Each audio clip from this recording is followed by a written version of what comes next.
Hi there, everybody. Welcome to another album review. My name is Christian Eschbach.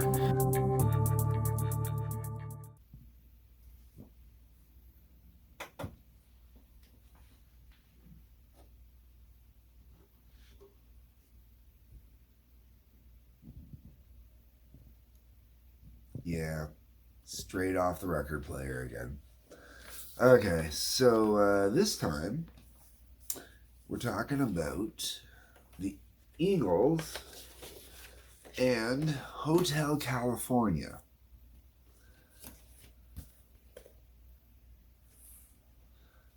So let's do this first. This is one thing with vinyl I always appreciate. Love the artwork, so when I got it out, I can show it. Interestingly enough, now I don't know if this is something that was picked up along the way or if this is something that was originally released with the vinyl. But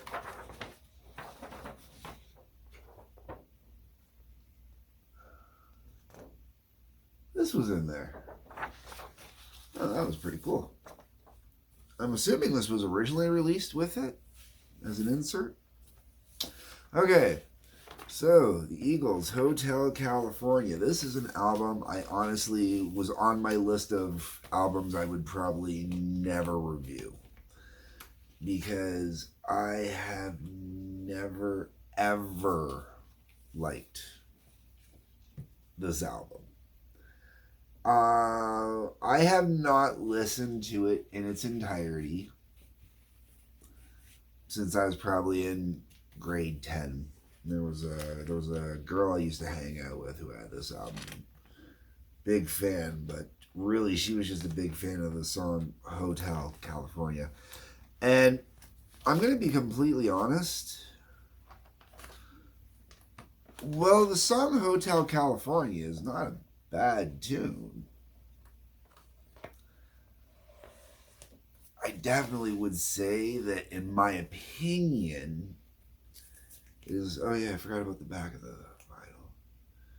In my opinion, it is a highly overrated album, and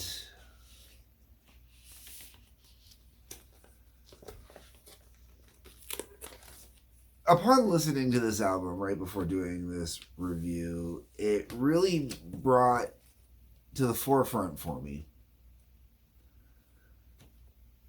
why it is exactly people have such a, in the 80s, such a dislike for Bon Jovi.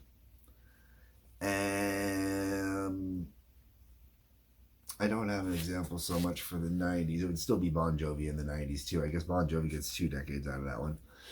And then into the 2000s, it would be, Nickelback. And, they got the 2010s as well. So they kind of got 2 decades.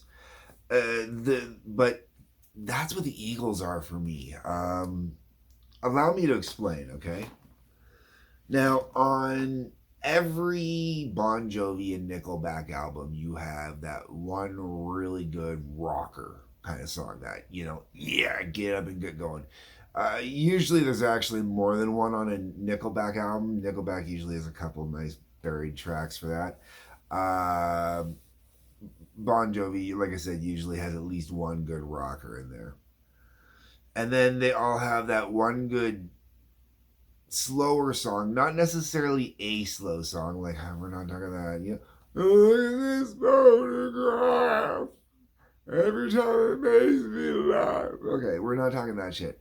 But we're talking, the ones that have that little message or whatever. Been a while since I've heard some of the Nickelback ones, so I can't think of them. But like, look at "Living on a Prayer." Or not "Living on a Prayer." Sorry, "Wanted Dead or Alive." "Wanted Dead or Alive" is not a slow song, but it's a slow song. So I'm going to say that in this case, Hotel California would kind of be like that "Wanted Dead or Alive." Really cool kind of slow track, which just kind of gets you there. Okay. I think my biggest issue with Hotel California at this point is just how overplayed it is. Like, don't get me wrong, it's not a bad song. But if I had to listen to, oh, well, I mean, I do feel that way, you know, like Stairway to Heaven. There was a while where I just didn't want to hear Stairway to Heaven anymore because it was so overplayed. Not on the radio, but amongst all my friends because everybody discovered Stairway to Heaven at the same time. It's just kind of like a rule of thumb, you know, you turn like 13 and you got to discover Stairway to Heaven. Um,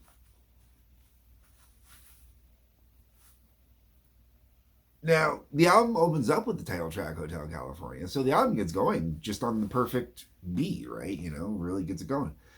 But then you hit New Kid in Town, and it's like, okay.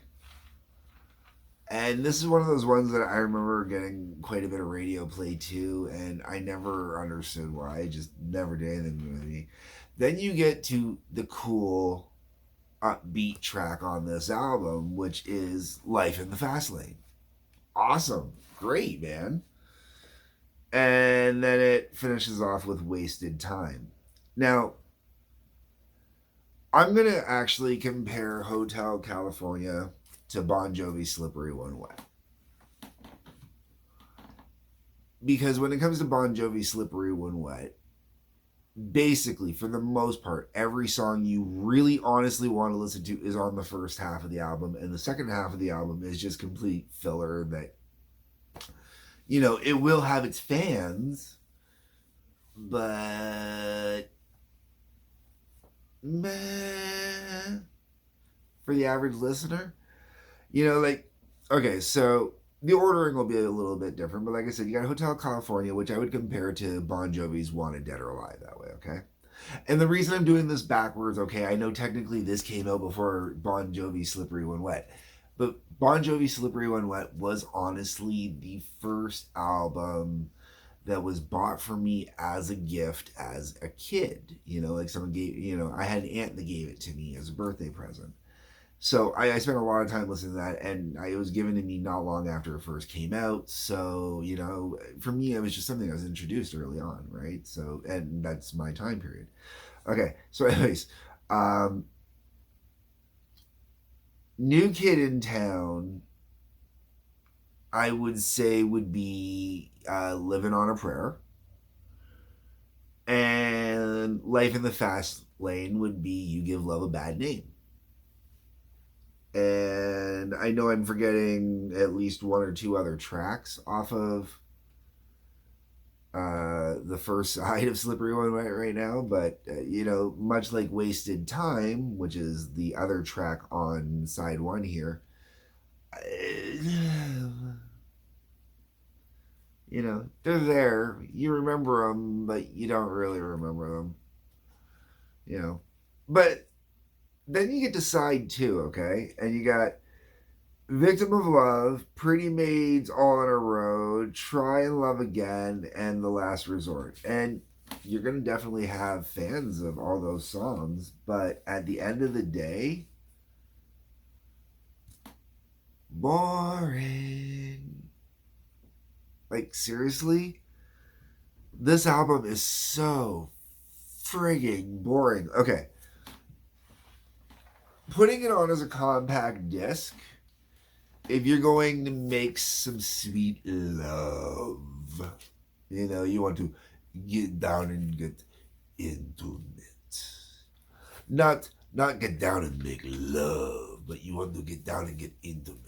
You want to put on the candle lights and you want to have that music going in the background and you're all getting hot and heavy with the 70s and 80s style petting, you know, we're not going to the Pornhub era.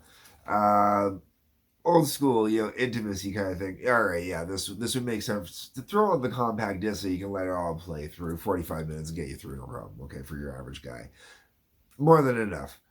For your average guy, then there's those of us that need to have a 5 disc carousel for a reason. Anyways, not the point.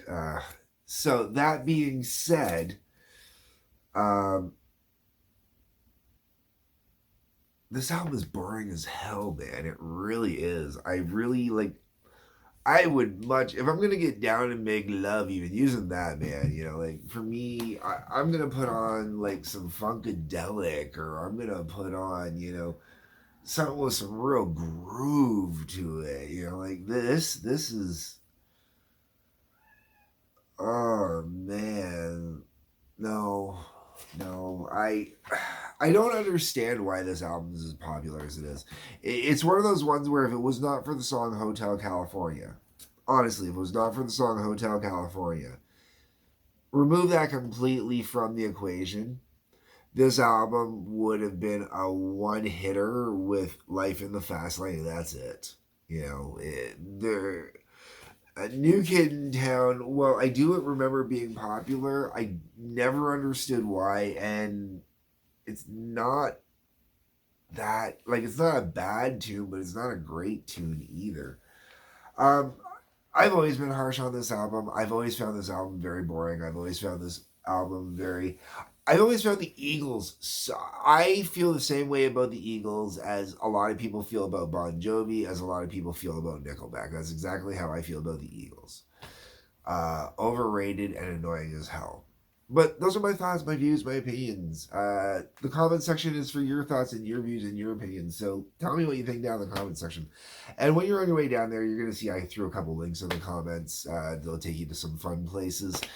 Otherwise, folks, hit the like button, the subscribe button, the bell for notifications. Helps out me and you. Peace, love, take care.